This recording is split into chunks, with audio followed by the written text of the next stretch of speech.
Okay, guys, so if you saw my last video, then you know what I'm getting ready to talk about. I'm getting ready to talk about this wall right here. I just started doing this wall. Actually, let me not lie. I did what you see in yellow and purple a few days ago. And then I did, well, you know what? Forget that. Let me start all over so that we can be on the same page. Okay?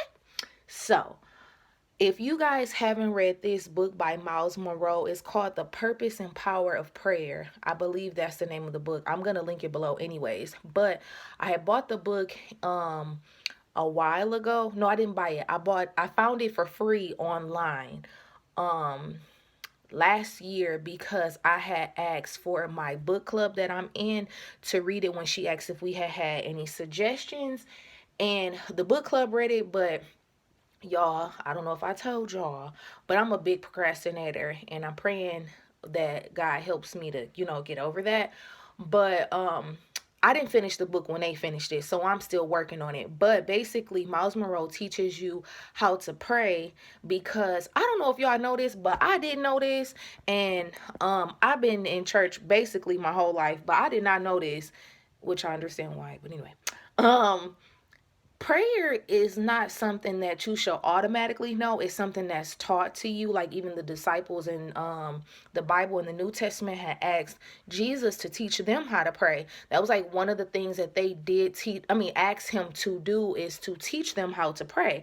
So if you all are struggling with prayer, I suggest that you get that book. And I'm going to link another devotional book that I think is very helpful that I plan to read as well in the description bar. But we struggle with prayer because we think that, oh, we just supposed to know how to do it. Like, as soon as we say, yes, God, I want to be saved, we supposed to know how to pray. And then we get mad when we don't see results, or we feel like we praying in vain, or we be falling asleep when we in prayer, or then we start messing with our phone, like, forget this, we about to watch TV, little things like that. So, in the efforts of me learning how to pray, there's a part in there where he says to write your petitions. And I'm gonna show y'all what I got in a second, and then I'm gonna tell y'all what I have to do once I show y'all what I got. Okay? Okay. Okay, y'all. So I don't know where I left off at, but we're just gonna probably repeat myself because I got sidetracked when I was trying to figure out what chapter this came out of. So in the book, it's chapter 7, 12 action steps to prayer. And he says to write your petitions. And then once you write your petitions, you write the scripture that backs it up. So if you don't know what a petition is, it's basically like what you're asking for, what you're pleading for, or what you're going before God to ask Him for. So I was led to write like the names of God, and the basically the names are like His characteristic traits. I hope I'm saying this right, y'all. But I Googled them, so you all can Google them too. So I'm going to read off a few of them, and then I'm going to tell you about some of the stuff that I found about some of them. Adonai, that one is a new one. I'd never seen that one before. Not a new one to the world, but just a new one to me. But this one is Jehovah Nisi, El Alom. I hope I'm saying this stuff right. Jehovah Tiskanu, Elohim, Jehovah Mekadesh. I like saying that word. Jehovah Shalom, Jehovah Sabaoth. I'm sorry. Jehovah Shammah, El Shaddai, which we all probably know that one. Jehovah Ra, and Jehovah Rapha, Jehovah Jireh. And there are a few, if you look them up. I just did the ones that I knew and I was familiar with, even though I said that one was new. But I put the names on there, and then I put like underneath what it means. This one right here, I will tell y'all when y'all research. This one is, if you look it up, is Jehovah Ra, or is Jehovah, I don't know how to say though, is it Roy? But it's spelled like Roui or Ruoi, but they mean the same thing. But this ending part is a little bit different. But these are character traits of who God is, like what His name means, and you can find them in the Bible. And I also like Googled them as well. Like, I punched the name back in there just to make sure, because you know how sometimes Google can be.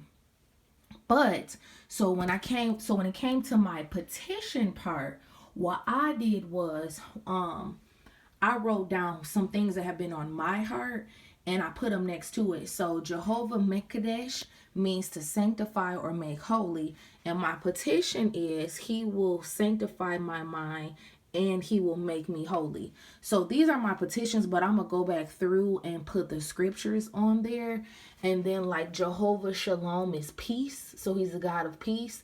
And I'm asking for peace in my mind, in my family, on my job, and in my relationships, both friendships, romantic relationships, even though I ain't got none, and otherwise. And let me go to this one. Then Jehovah Sabaoth, which is the Lord of hosts. And I had to look that up because I was like, what does that mean? So, a true ruler over everything and everyone. So, my petition for that is he will do what he said he will do. And I have nothing to worry or fear about because God is in control of everything. Sorry about my handwriting, y'all. Then I got next to Jehovah Jireh, which is provider. The Lord will provide. And what I'm wanting is my own apartment, a 2-bedroom, my own car, a Bittlebug, which I would like the year 18 or 19. Stability in my finances, stability in my work and businesses, and confidence. Then Jehovah Shammah, which is the Lord is here and he's omnipresent. Clean out my house, live here with me, clean out my life, rest, rule, and abide here, go throughout my job and my career and prepare the way for me. And then for El Shaddai, which is God Almighty, my petition for that is you can save my family, you can break generational curses, you can do the impossible, and you can mend broken hearts and repair relationships.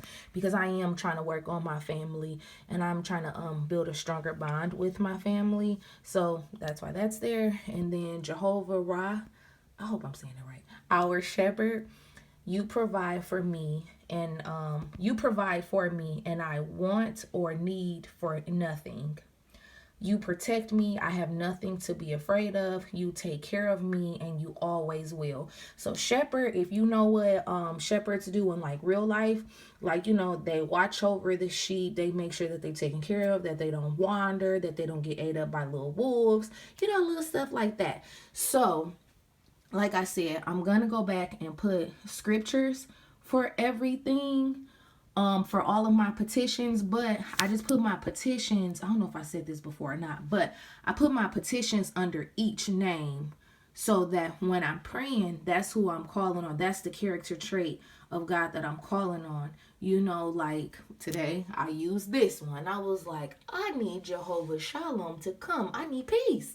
So I would really encourage you all to do I that. would really encourage you all to do this or something similar to it, because one thing that's in that chapter 2 is that he says that when you pray, it shouldn't be just aimlessly. You should come prepared. You should come, ready to put your petitions down, ready to back up what you say. And everything that you want or that you desire from God, you can find a scripture in it.